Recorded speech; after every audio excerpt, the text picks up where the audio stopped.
Chapter बहुपद दो चर वाले रैखिक समीकरण युग्म। इससे पहले हमने इस चैप्टर के कई सवाल किए। चलिए हम नेक्स्ट सवाल को देखते हैं क्या है।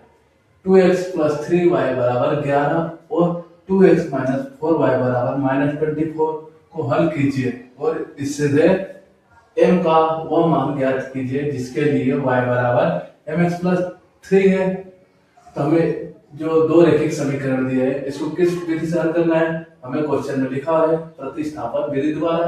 नहीं लिखा होता तो हम जो विधि आपको सरल लगती है उस विधि से हम सवाल को हल करते हैं। चलिए आइए देखते हैं क्वेश्चन में क्या दिया है। दिया है 2x + 3y = 11 इक्वेशन फर्स्ट, ठीक है। सेकंड हमारा इक्वेशन क्या दिया है, 2x - 4y = -24 इक्वेशन सेकंड दिया है। प्रतिस्थापन विधि के लिए किसी भी इक्वेशन को हम लेते हैं और उससे x या y की वैल्यू को निकाल लेते हैं। चलिए इक्वेशन फर्स्ट से लेते हैं हम। इक्वेशन फर्स्ट क्या है हमारा, 2x + 3y = 11। x और y किसी के भी वैल्यू हम निकाल सकते हैं। तो हम x की निकालते हैं, y का पक्षांतर करने पर, पक्षांतर मतलब बराबर को उधर ले जाने पर, तो y प्लस का था बराबर को उधर गया तो माइनस का y हो गया। अभी 2x के इनटू में तो बराबर को उधर जाएगा तो क्या होगा, पूरे समीकरण के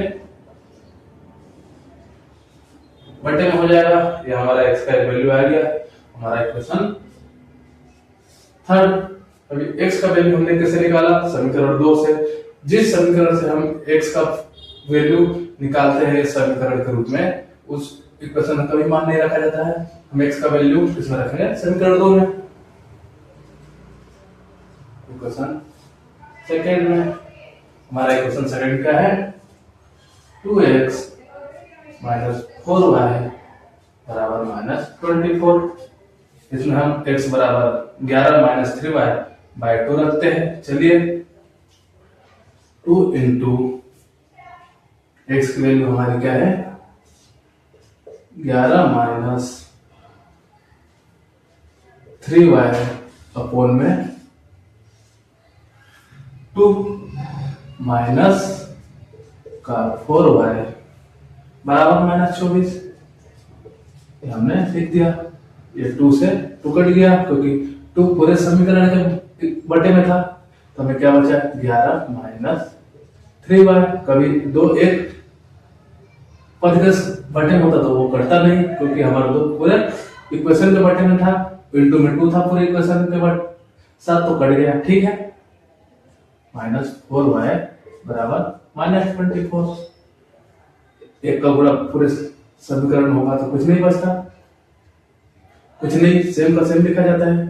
अब -3 - 4 क्या होगा, -7y = -24 पहले से है। 11 प्लस उधर जाके -11 -7y = -24 -11 -35 हो गया। -7 गुणा में है, बराबर को उधर भाग में हो जाएगा। माइनस माइनस गया, 7 1 होता, 7 13 बच्चे 33। y का वैल्यू क्या आएगा हमारा 5। अभी हमें x का वैल्यू निकालना है, तो x की वैल्यू के लिए इक्वेशन फर्स्ट में, इक्वेशन थर्ड में। चलिए आइए रखते हैं इक्वेशन थर्ड में। ऐसा नहीं है कि हम इक्वेशन थर्ड से निकाल सकते हैं। हम अभी y = 5 रखा है, तो इक्वेशन सेकंड, इक्वेशन थर्ड किसी को भी ले सकते हैं, वो हमारे ऊपर डिपेंड करता है। तो हम इक्वेशन फर्स्ट में y = 5 रखने पर, चलिए आइए रखते हैं हमारा इक्वेशन थर्ड क्या है, यहाँ पर एक बार लिख लेता हूँ। x = 11 - 3y/2 हमारा इक्वेशन थर्ड ये रहा। अभी हमारा y का वैल्यू क्या है 5। चलिए ये रखते हैं, x = 11 - 3 × 5/2 11 - 3 × y 5/2 यह मैंने रख दिया। x = 11 माइनस 3 बचे 15 का 15/2। 11 में से 15 किया तो माइनस का 4/2। 2 से 2 गया, 2 आया तो x बराबर क्या है मेरा माइनस का 2। इक्वेशन सेकेंड थर्ड से माध्यम से हमारा क्या है y बराबर 5 x बराबर 2। अभी हमें क्या पूछा गया है, समीकरण 2x + 3y बराबर 11 और 2x - 4y बराबर -24 को हल कीजिए और इससे m का वो मान ज्ञात कीजिए जिसके लिए y बराबर mx + 3 हो। ठीक है, हम सवाल को आगे करते हैं। तो इसे रफ कर देता हूं मैं, उसके बाद सवाल होगा।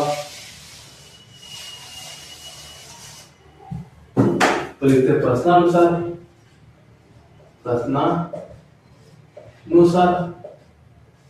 प्रश्न के अनुसार हमें m की वैल्यू निकालनी है और हमें इक्वेशन क्या दिया है y बराबर mx + 3।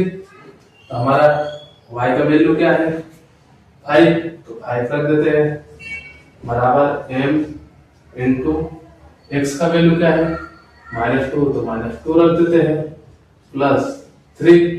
अभी जब यह 3 इधर जाएगा तो क्या हो जाएगा -3 बराबर m का 2 में गुणा होता है -2m।